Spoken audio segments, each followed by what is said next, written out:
M1 obligatoire pour Stage Manager. Intel désavantagé face aux puces M. Oups, j'ai effacé un texto. Un meilleur clavier pour WatchOS 9. Mais t'as pas ta montre. Jeudi 9 juin 2022. Fabrice Neumann. Benjamin Vincent. La quotidienne iWeek, épisode 8. Bonjour à toutes et à tous. La quotidienne iWeek avec le soutien de Clean My Mac X, l'utilitaire tout en un qui vous permet de nettoyer votre Mac et de le garder aussi rapide qu'au premier jour, juste en quelques clics. Si votre Mac commence à ramer, si vous le sentez plus lent, moins réactif, cliquez sur le lien dans la description et profitez de 5% de remise sur Clean My Mac X, un utilitaire que nous, la Team iWeek, recommandons d'autant plus que son éditeur MacPo est ukrainien et que son équipe assure la suite du développement et du support client malgré la guerre. Merci à Clean My Mac X pour son soutien. Apple a officiellement expliqué pourquoi Stage Manager, une des fonctions phares d'iPadOS 16 montrée pendant la keynote de la WWDC, était réservée aux iPads munis d'un processeur M1, à savoir les deux modèles d'iPad Pro annoncés en avril 2021 et l'iPad Air de 5e génération annoncé lui en mars dernier. On rappelle, Fabrice, que Stage Manager, c'est cette fonction qui permet pour la première fois aux iPads d'utiliser des applications dans des fenêtres redimensionnables et superposables. Mais alors pourquoi uniquement sur le M1 alors que les puces A15 sont quasiment aussi puissantes ? Eh bien parce que ce n'est pas uniquement une question de puissance, mais c'est une question de mémoire et même de gestion de mémoire. Et c'est très intéressant. Donc le M1 a cette particularité par rapport aux puces A, non 15 en l'occurrence, de pouvoir accéder à plus de mémoire vive, de RAM, jusqu'à 16 sur les iPad Pro. Mais il manquait encore à iPadOS une fonction indispensable pour faire ça, qui est la fonction de swap, donc d'échange de mémoire entre la mémoire vive et la mémoire de stockage, pour, lorsque c'est nécessaire, donner au système un peu plus encore de mémoire vive. Et c'est absolument indispensable pour avoir plusieurs applications ouvertes en même temps. C'est ce que font les ordi Mac et Windows depuis des années sans problème. Et c'était interdit aux iPads encore aujourd'hui. Donc iPadOS 16 ajoute cette fonction de swap. Et du coup, ça n'est utilisé et utilisable que par les puces M1. Voilà pourquoi c'est réservé aux iPads les plus récents. Pour rester dans les limitations liées au processeur, on en sait un peu plus sur les nouvelles fonctions de macOS Ventura qui seront interdites aux Mac à processeur Intel et donc réservées aux machines M1 ou M2.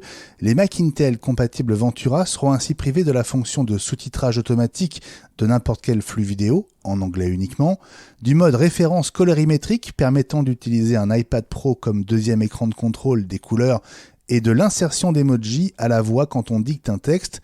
Est-ce que c'est techniquement justifié selon toi, Fabrice ?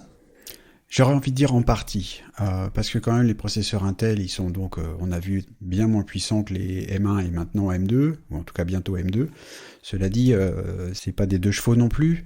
Je pense que on a un peu évoqué ça dans le dernier épisode d'iWeek, là, qui sera diffusé aujourd'hui. C'est que Apple a aussi quand même très envie de se passer des processeurs Intel. Et je pense qu'Apple fait surtout un peu moins d'efforts pour rendre compatibles toutes ces fonctions avec les processeurs Intel. Donc on en est là aujourd'hui. Petit à petit, on voit bien que Apple met tous ses œufs dans les paniers des processeurs M.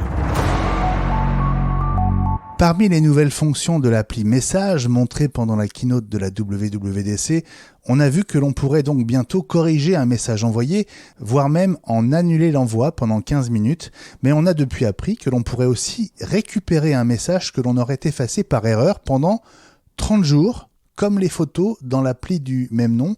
Et ça, c'est pas mal, Fabrice, non ?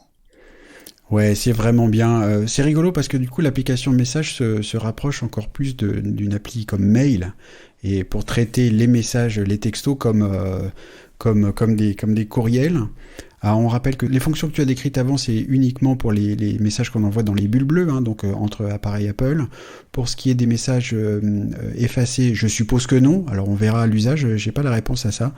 Mais voilà, moi ça m'arrive tout le temps d'effacer un message, parce que j'ai un peu on se dit toujours qu'on peut revenir en arrière, et puis là, dans Message, jusqu'à présent, on peut pas. Donc ça fait vraiment partie des nouvelles fonctions de Message qui sont les bienvenues et dont on se servira tous beaucoup, je pense.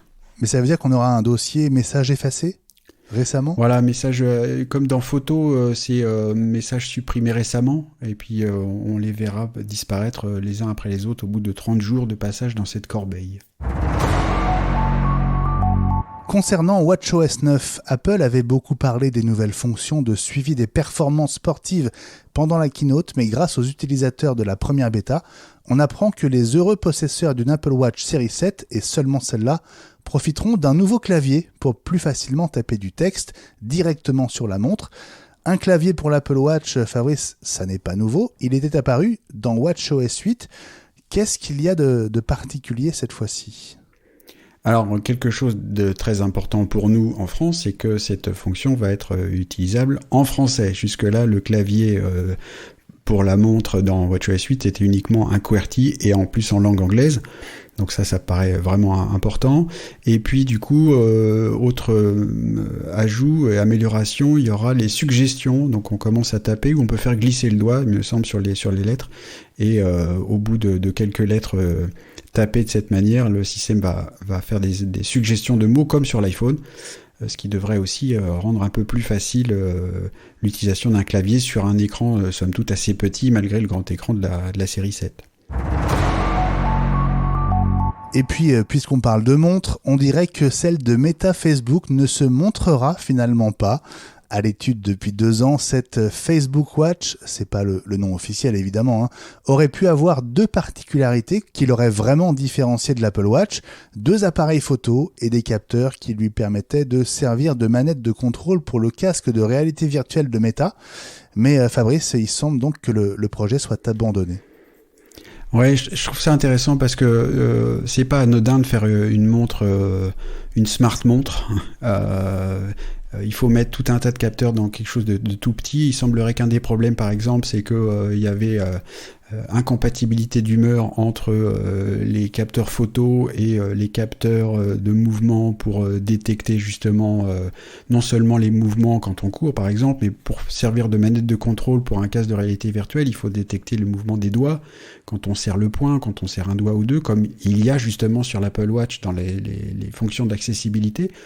Ben voilà, c'est pas anodin, c'est très complexe à faire. Et puis je peux pas m'empêcher de penser que, comme d'habitude, Facebook met des caméras partout. Est-ce que c'était vraiment, ça aurait été bien vu et bien vécu d'avoir une montre permettant de prendre des photos? Peut-être qu'ils ont fait aussi marche arrière pour ça. Bon, ça c'est juste un avis de ma part. Enfin voilà, donc pour l'instant, pas de Facebook Watch. On va voir s'ils vont s'y remettre plus tard, mais on va garder l'Apple Watch et on va tous être très contents. La quotidienne iWeek revient demain.